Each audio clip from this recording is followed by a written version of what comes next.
ఒక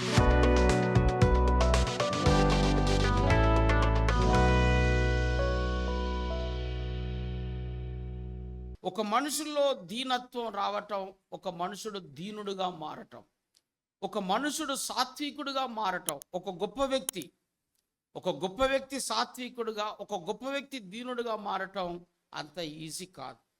కానీ భక్తికి ఎంత పవర్ ఉందో మార్పుకు కూడా అంతే పవర్ ఉంది. భక్తి ఎంత ఆశీర్వాదాన్ని ఇస్తుందో మార్పును కూడా అంతే ఆశీర్వాదం ఇస్తుంది. గట్టిగా ఒకసారి దేవునికి స్తోత్రం చెప్పండి. అందరూ మళ్ళోసారి స్తోత్రం చెప్పండి. మళ్ళోసారి అందరు స్తోత్రం చెప్పండి.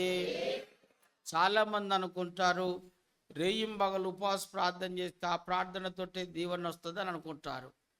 అదొక ఆప్షన్. రెండవ ఆప్షన్ కూడా ఉన్నది.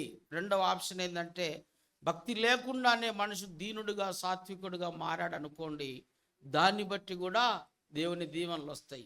అది బైబిల్లో ఉన్నది. ఎవడు దీనుడై గడగడ వణుకునో నేను వాడిని దృష్టిస్తున్నానని బైబిల్లో ఉంది. చాలామంది భక్తికి చూపించినంత శ్రద్ధ మార్పుకు చూపించరు. చాలామంది ఆత్మాభిషేకాన్ని చూపించిన శ్రద్ధ మార్పుకు చూపించరు.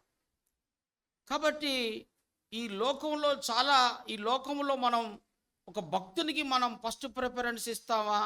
బాగా సాత్వికుడు దీనుడు తగ్గింపు కలిగినోనికి ప్రిఫరెన్స్ ఇస్తామంటే 100% తగ్గింపు దీనత్వం సాత్వికం ఉన్నోనికే మనం ప్రిఫరెన్స్ ఇస్తాం.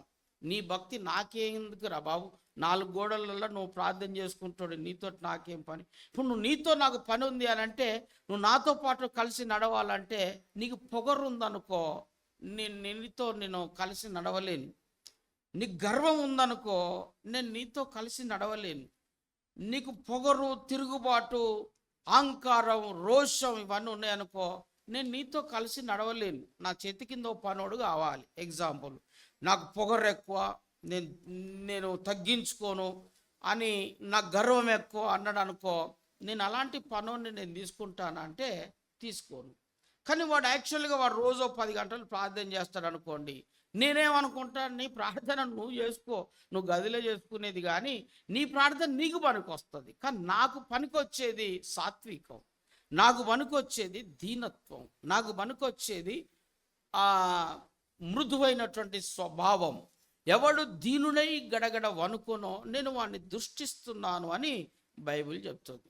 కనుక ప్రభులో భక్తే కాదు, ఆయనలో ఒక మార్పు. ఒక సామాన్యమైనటువంటి సైనికుడు వచ్చి కర్ర పట్టుకొని చంప మీద పాట్న కొట్టాడు. బహుశా పండ్లు ఇరిగి ఉండొచ్చు, లేకపోతే పండ్లకు దెబ్బ తగిలి ఉండొచ్చు, లేదా చంప పగిలి ఉండొచ్చు. కర్రతో కొట్టంగానే ఇట్లా కొట్టాడు. ఇది కొట్టటమే కాదు, మళ్ళా అరిచేత్తో గుద్దారని. ఇవన్నీ మీకు నేను రెఫరెన్సులు చూపిస్తాను. అంటే ఒక మనిషిలో రావలసినటువంటి మార్పు. గట్టిగా దేవునికి స్తోత్రం చెప్పండి. హల్లెలూయా. విజయ్కి చెప్తాను నేను, పలానోళ్ళకు పొగరుంది, సందర్భాన్ని చూసి వాళ్ళని బయటికి పంపించేసేయాలి.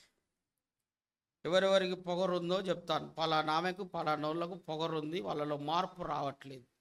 సందర్భాన్ని చూసి, అవకాశం చూసి ఇంటికి పంపించేసి, వాళ్లకు మనం వాక్యం నేర్పటమే కాదు, జీవితాన్ని నేర్పాలి.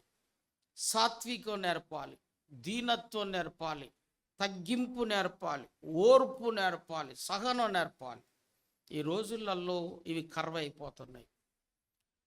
ఒక భక్తికి ఎగబడినట్లుగా, ఒక భక్తి కోసం ఎగబడినట్లుగా, ఒక ఆత్మీయతకు ఎగబడినట్లుగా తన స్వభావములోనికి ఆ స్వభావాన్ని మార్చుకోవడానికి ప్రజలు చూపట్లేదు. నేను చెప్తున్నాను, మీరు బాగా గుర్తుపెట్టుకోండి.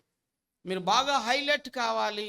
ఎదుటి వ్యక్తి మిమ్మల్ని ప్రేమించాలి, ఎదుటి వ్యక్తి మిమ్మల్ని గౌరవించాలి, ఎదుటి వ్యక్తికి మీ మీద అభిమానం పెరగాలి, ఎదుటి వ్యక్తికి మీ మీద జాలి పెరగాలి, ఎదుటి వ్యక్తి గుండెల్లో మీరు ఉండిపోవాలి అని అంటే, ఒక మనిషిలో పొగరు, ఒక మనిషిలో అహంకారం, ఒక మనిషిలో గర్వం, ఒక మనిషిలో ఎచ్చులు, ఒక మనిషిలో శరీర స్వభావం ఉంటే అవతలి వ్యక్తి ఎవరు కూడా యాక్సెప్ట్ చేయరు.